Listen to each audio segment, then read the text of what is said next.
Ahí estamos. Bueno, estamos citados en la página 155 con el tema Ministerio de Bernabé y Saulo en Antioquía. Con este tema, recuérdense que la semana pasada tuvimos el tema de Pedro con Cornelio, hermano. Estas historias son poderosas. Estamos citados en Hechos 11, 19 al 30 con estas historias. ¿Ven? Amén. Estamos citados en esa parte. Si me ven así, bien cubierto, ustedes saben ya. El frío está en lo suyo. Vamos al contexto. Aquí tenemos el objetivo. Dice resumir 4 apreciaciones. Dejé la oración para último, amado. Dejé la oración para último, porque quiero que estén más personas. Por eso no oré ahora. Voy a dejarla para último. Me cubro y lo cubro a ustedes con la santa sangre de Cristo. Resumir 4 apreciaciones referentes del ministerio en Antioquía relacionado estos con su ministerio. O sea, aquí vamos a resumir 4 apreciaciones, algo que sea 4 maneras de apreciar el ministerio que tuvieron Bernabé y Saulo en Antioquía. Vamos al contexto histórico. Antioquía estaba a 483 kilómetros, o sea, 300 millas, al norte de Jerusalén. Tenía una población entre 250,000 personas a 500,000 personas. Esto quiere decir que era una de las ciudades más grandes del mundo antiguo. Solo Roma y Alejandría era más grande que esta.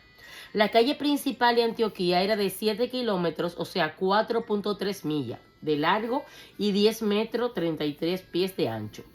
Y tenía columnas en los 2 lados. Era una ciudad hermosa, pero muy pecadora. Había un templo grande al dios griego del sol, Apolo, ¿verdad? El dios griego del sol, Apolo. Unas 1000 prostitutas cometían pecado con los que iban a adorar. Sin embargo, esta ciudad inmoral llegó a ser el centro del cristianismo. ¡Qué introducción más fuerte! ¿Usted escuchó? Allá se adoraba a un dios, dioses ajenos. Y había, oiga cómo aprecia aquí, cuántas de esas mujeres de la vida triste estaban ahí, unas 1000 prostitutas había. Que en ese templo que se adoraba a ese dios falso, hacían, ya usted sabe, aberraciones. Entonces, cuando nosotros estamos viendo esta parte, vemos cómo en su misericordia, por la palabra dice que donde abunda el pecado, sobreabunda la gracia. Que hay personas que quieren coger esta gracia, tomar esta gracia para poder seguir en sus pecados. Pero no, las cosas no son así. Dios bendiga a nuestra hermana Dulce María, Nelis. Amén, princesa. Dice aquí, las ciudades, dice, estamos en la página 155 en el contexto, ahí mismo, hermana. Dice, sin embargo, esta ciudad inmoral llegó a ser el centro del cristianismo. Fue Antioquía y no Jerusalén la que llegó a ser la clave para alcanzar al mundo para Cristo. ¿Usted escuchó?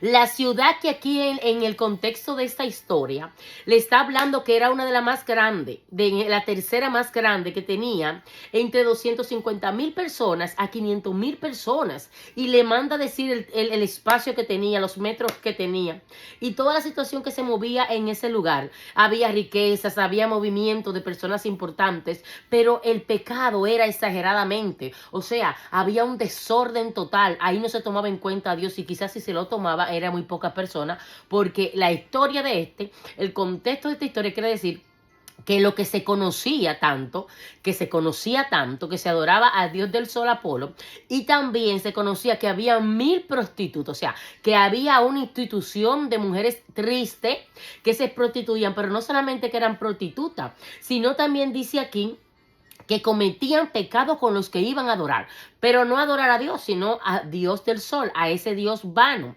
Sin embargo, esa ciudad inmoral, aquella inmoralidad, aquel pecado, aquella situación que había, porque hay personas que piensan que donde están personas como esta necesitadas, donde hay tantas situaciones, hay personas que piensan que es imposible que Dios entre a los corazones o ministre por vía del Espíritu Santo o mande una persona a ese lugar. Hermano, déjame decirte que donde hay necesidad, donde está el enfermo, es que Dios manda a sus hijos. Hay muchas personas que no entienden eso y no lo manda todo.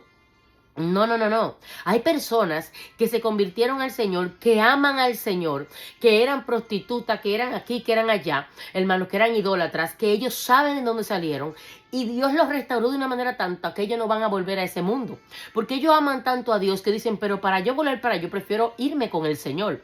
Entonces, en esta ocasión, esas personas que Dios manda y lleva y ministra y usa en esos lugares son personas preparadas. Hay otras personas que salieron de ese mundo que no están preparados o no han pagado el precio para estar en ese lugar. Porque estando cercano a ese lugar puede ser que puedan volver o tener una brecha, hermano. Entonces Dios prepara a las personas para que el evangelio, para que la palabra llegue a ese lugar. Perdón, hermano. Si me oyen gases, discúlpeme. El estómago está tirando lo que no ha comido. Entonces, mis amados, esa situación que hay entre muchos lugares, yo misma estaba, al moverme ayer, estaba moviéndome en trenes, hermano, y yo no puedo pasar por una persona con situación. Las personas usted la encuentra en la calle, hermano, con la cabeza para abajo. Eso es real, eso no es un video, eso no es ciencia ficción. Usted consigue la gente en la calle durmiendo donde sea. Usted consigue la gente con frío, con hambre. Usted consigue demasiadas cosas en todos los países, claro que sí. Pero aquí es masivo, hermano. Personas con pies negros de problemas de circulación, de problemas de diabetes, bebiendo soda, lo que aparezca, durmiendo en las esquinas frías, con nieve. Una cosa horrible, hermano, con rata, Hermano, ahí está el Espíritu Santo queriendo transformar esas vidas. Y usa personas como nosotros para darle una palabra, hermano. Hermano, mire, hoy me tocó una experiencia. Yo andaba con mi sobrina, ella vive aquí, ella es la que me mueve. Pienso irme mañana, pero ahora me dicen que el transporte no va a trabajar mañana. Creo que me voy a ir el miércoles. Mañana me toca ministrar, pero bueno, Dios sabe todas las cosas. Quizás Dios no quiere que me vaya mañana. Y yo estaba calculando irme, ya hice todo hoy, por eso llegué tarde para irme mañana. Hermanos, y paso por un lugar, hay mucha gente que pide, uno no tiene para darle a todo el mundo, imagínense, yo no tengo, pero de lo poco que tengo, yo sé que tengo que bendecir a alguien. Y paso delante de una persona, había más personas ahí pidiendo, y cuando me para me dice, dame algo, lo que sea, 10 centavos, 20 centavos, lo que sea. Y yo le estaba buscando, porque yo tenía un dinerito ahí, que dije, bueno, para alguien será. Lo aparté. Y cuando lo veo, le digo a mi sobrina, para él es. Me paro y se lo doy. Cuando se lo doy, el hombre, no, porque le di bien. No tanto, pero no lo que le esperaba. No tanto, porque para esa persona como que poco es mucho. O sea, es mucho, como es mucho, no es poco, es muchísimo. Uno tiene un poquito ahí, para ellos es muchísimo. Amado, y quiero decirle esto para que usted vea lo bien que me sentí, no por lo que di, sino la reacción que tuvo.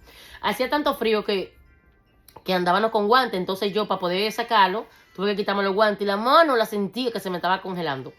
Y cuando le puse la mano en su cuerpo así frío, que yo le doy el dinero, lo miro a los ojos y le digo, Dios te bendiga. Y él me miró y se sonrió y me dijo, ay, Dios mío, Dios te bendiga a ti. O sea, se sorprendió por cómo yo lo agarré y le dije, mientras le daba esa bendición, poca para mí, le dije, Dios te bendiga y Cristo te ama. Y cuando yo seguí caminando, él se quedó mirándome y yo sentí mirar más para atrás. Y cuando yo miré para atrás, él me hizo una sonrisa y me hizo así con la manita. Eso como que me llenó en el alma, hermano, porque a veces no es lo que usted da, es a veces lo que viene detrás de ahí, hermano. A cada persona que usted le dé, aunque usted no pueda dar en el momento, usted está sembrando algo, hermano. No diga, ay, que son tanto, que son $2, que son $3, que son $5, hermano. Mire, lo que sale de un hombre, de una mujer de Dios, hermano, es para bendición de otros, hermano, y no es el dinero, es lo que sale de ti. Tú estás bendecido, ungido, tú estás cubierto con la santa sangre de Cristo, tú tienes de qué dar. Tú tocas un lugar, hermano, en el nombre de Jesús. Y aunque tú no tengas tiempo o no puedas interceder por todos los que están ahí, algo debe de pasar en ese lugar, hermanos. En este lugar había mucho pecado, había muchas situaciones. Pero mire lo que había aquí. Ahí fue el lugar donde más se alcanzó cristiano en el mundo en ese tiempo. Dice que las ciudades perversas son pecadoras gigantes, pero nunca demasiado grandes más que el amor y la misericordia de Dios. Eran grandes en su pecado, pero Dios es más grande. La misericordia de Dios es más grande. Es que no podemos limitar esto. ¿Y quiénes somos las personas que vamos a ser usadas y estamos siendo usados en el mundo? Somos nosotros. Sí, a veces personas dicen, no, yo no sé para lo que él lo va a tomar. No, esa prostituta ya no tiene solución, hermano. Si usted siente pararse, ore. Por una sola que usted ore, que Dios puso el sentir. Ahora, ore por todo cuando usted va caminando. Pero si hay uno que Dios quiere que usted lo toque, y que la introducción es llevándole una manzana, llevándole una comida, llevándole lo que sea que usted le quiera llevar, hermano, mire, bendiga a esa persona, bendígala en el nombre de Jesús, dele algo de parte de Dios, amén, porque yo sé que va a bendecir su vida. Ahí estamos viendo que vamos a ver ahora, estas 4 verdades que se relacionan con el ministerio en esta ciudad. Vamos a ver el punto A. Dice, Dios tiene muchos obreros fieles que no son famosos. Escuche bien. Dios tiene muchos obreros fieles que no son famosos. Este tema, usted sabe que yo lo he hablado en otras clases, he entrado, y no es que yo quiero hablar de mi persona, y no me siento famosa ni lo seré, pero sí me siento una obrera. Sí me siento una obrera que he dejado todo, gloria a Dios, y he dejado todo, familia, todo, para esto. Y no es porque me guste andar, de verdad que no me gusta, Dios lo sabe. Pero esto no es de gusto, esto es de obediencia. ¿Por qué Él me cogió a mí? Porque Él sabía que yo iba a dejar hasta el cuero, como dicen, en esto. Y no es que no me cuido, sí, yo me cuido lo más posible. Y las cosas que me suceden, pues tantas veces por estar aquí, y Dios tiene el control, hermano. Pero los hombres famosos que predican la palabra en estos tiempos son las personas que están haciendo lo contrario, hermano. Son las personas que no están llevando. Y cuando hablo de famosos, no hablo de personas que lo están haciendo bien. Estoy viendo que hay muchas personas reconocidas, pero no en el reino de los cielos. No lo conoce el Espíritu Santo. No lo conoce. Son conocidas en las redes o personalmente, pero no lo conoce el Espíritu Santo. No se van delante de la presencia de Dios. No tienen intimidad con el Señor. Dios tiene muchos obreros fieles que no son famosos. Dice, los nombres de Bernabé y Saulo, están en el título de esta sección, pero hay otras personas que son igualmente importantes. Tenemos la referencia porque de esto se trata la clase. Aquí vamos a leer en Hechos 11, 19, 21, que nuestra hermana leyó, y también la figura 2.3 y 2.4, que es la que son figuras pasadas, hermanos. Dice, ahora bien, los que habían sido esparcidos a causa de la persecución que hubo con motivo de Esteban, pasaron hasta Fenicia, hasta Chipre, Antioquía, no hablando a nadie la palabra, sino solo a los judíos. Pero había entre ellos varones de Chipre y de Cirene, los cuales cuando entraron en Antioquía, hablaron también a los griegos, anunciando el evangelio del Señor Jesús. Y la mano del Señor estaba con ellos, y gran número creyó y se convirtió al Señor. Hechos 11, 19, 21. Lucas no se recuerda que la persecución esparció a los creyentes en Hechos 8:1.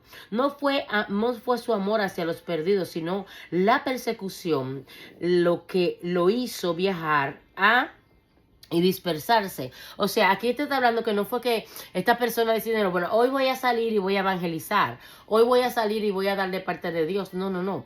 Esto fue el momento, el estremecimiento, el lugar, la situación, la persecución, el dolor, la crítica, la búsqueda, o sea, la persecución, todo lo que usted le quiera poner. Esto no fue por carita linda ni porque salieron a hacerlo en ese día. Era que había una necesidad de salir corriendo, hermano. Pero en ese momento, si voy a salir corriendo, aunque sea voceando, voy a hablar de la grandeza de nuestro amado. Eso es lo que decían estos hombres. Oye, están matando por esto, pero si nos matan, vamos a dejar personas sembradas en el nombre de Jesús. Yo quiero que usted se imagine qué tan rápido puede hablar una persona de parte de Dios en una persecución. ¿Qué tan rápido yo puedo hablar en una persecución de parte de Dios? ¿Qué tan rápido yo puedo decir, Cristo te ama, Dios te bendiga, Cristo viene pronto, arregla tu vida con el Señor? Hermano, La práctica hace el maestro, la práctica hace el obrero, hermano. Ahí el mismo espíritu era que iba hablando y quizá había palabras que quizá por la rapidez no se entendía, pero Dios la traducía. Quizá había emociones encontradas entre el que la recibía y entre el que la daba, pero Dios organizaba ese oído, esa boca, para que se entienda lo que se estaba explicando. Dice, también recuerde que todos los creyentes iban predicando mientras huían, pero lo hacían como siempre, es decir, compartiendo las buenas nuevas solamente entre los judíos. Ahí está lo que estuvimos leyendo.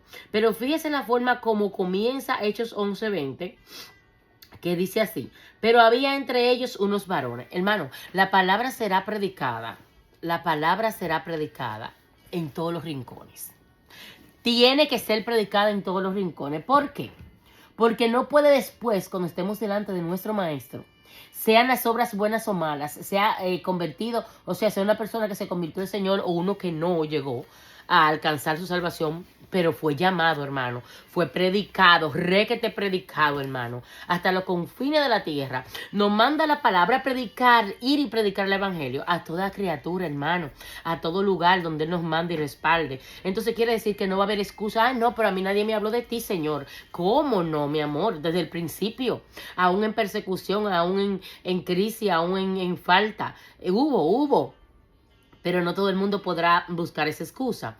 Lucas no nos da nombre aquí. Unos varones comenzaron a hablar a los griegos. Estos precisos creyentes fueron héroes, tal como Esteban, Felipe y Pedro. Estos eran valientes y llenos del Espíritu Santo. Obedecían a Dios por encima de la cultura o de la tradición. ¿Cuál fue el resultado? Gran número de creyentes creyeron. Ese le dice el versículo 21 del mismo Hecho 11. ¿Cuál fue el resultado? Gran números. Ahí no dice unos cuantos. La palabra siempre especifica, hermano. Cuando quiere decir algo, dice pocos, muchos, gran número, multitudes. Entonces dice que un gran número se convirtió. Honramos y respetamos a Esteban por ser el testigo tan fiel. Todos los creyentes desean ser como él. Admiramos a Felipe por ganar a muchos para el Señor en Samaria. Hay personas que ponen su nombre a sus hijos. También apreciamos a Pedro por ayudar a la familia de Cornelio, Esteban y Felipe y Pedro. Son creyentes famosos, pero debemos admirar del mismo modo aquellos que menciona la Biblia como unos varones. O sea, tenemos que reconocer a aquellos que fueron famosos y haciendo las cosas correctas. Y también tenemos que reconocer lo que no tienen nombre, hermano. Lo que no tienen apellido, pero en sí lo tenía, solo que la Biblia no registra, hermano. ¿Por qué? Porque hay personas que a veces que porque no se reconoce en tal, no sé, ¿verdad? En tal plataforma, tal iglesia, tal concilio, no los amamos y lo queremos. Esas personas no existen, hermano. Y yo me he dado cuenta y he aprendido y he gozado que me gusta tanto ir a iglesias pequeñas. Sí, me gusta. Yo siempre lo digo. Iglesias de cultos así pequeños, bien bonitos. ¿Sabe por qué? Porque cuando una persona de esos pequeñitos menospreciados que no lo van a recibir en todos lados, se para y comienza a ministrar, o comienza a dar una palabra, o comienza a cantar un coro, hermano, la misma gloria de Dios se mueve en ese lugar. Y es tanto lo que sucede ahí, que en la misma gloria cae y transforma aquello sin nombre, aquello no es conocido. Amén. Dice, en el cielo va a estar lleno de hombres y mujeres fieles que nunca fueron famosos. En la Biblia leemos acerca de un solo, Elías, pero hubo a 7,000 creyentes fieles cuyos nombres no se conocen. Usted sabe lo que pasó con Elías, que pensaba que él era el que quedaba, pero Dios le dijo, no, espérate, que hay 7,000. No se saben los nombres de ellos, ustedes no se lo saben, pero en mi presencia lo conozco a todo, hermano. En muchas ocasiones hay personas que no quieren dar un pasito adelante, no, porque no me dan parte, no, porque a mí no me ponen en el programa, hermano, busque usted de Dios, yo viví eso. Yo soy summa cum laude de las que no ponen en programa, de las que le quitan esto, las que le ponen como yo le digo, una disciplina invisible. Sí, sí, sí, pero eso a mí nunca me detuvo y bendigo a cada persona que fue parte de la persecución de mi crecimiento, hermano. Si usted está pasando por algo similar, pague el precio y olvídese del mundo en el torno a la persecución. Únase de un solo espíritu con Dios, para que usted dependa de Él y Él sea manifiesto en la vida suyo. Que sea manifiesto lo que Dios dijo de usted. Hermano, yo no voy a esperar que una gente cree en mí para yo creer en Dios. Viene de mí. Yo tengo que conectar para poderla. Yo siempre digo, esto es una L, hermano. La L viene del cielo, cae aquí en rosa y sale adelante. Hermano, no permitas que eso sea un palito, hermano, sin significado. Deje que sea una L, hermano, que llegue y suelte de parte de Dios. Vamos a la página 156. Ajá. Vamos a la página 156, ahí en el antepenúltimo cuadro que dice, Saulo habría permanecido ciego sin un Ananías. Pedro había estado mojado y hambriento sin un Simón el curtidor. Gran cantidad de viudas habrían tenido frío sin una Dorca. Perdón, los griegos en Antioquía estarían en el infierno sin los varones. Dios tendrá un lugar especial en el cielo para los pequeños, es decir, para los que son fieles, para su nombre. Porque su nombre, perdón, casi nunca se menciona en la tierra. Tal vez la gente nunca lo vea a usted como un héroe, pero Dios está siempre llevando un récord. Y dice Mateo 19:30, pero muchos primeros serán postreros y postreros primeros. Amados, cuando hagamos algo, hagámoslo para gloria y honra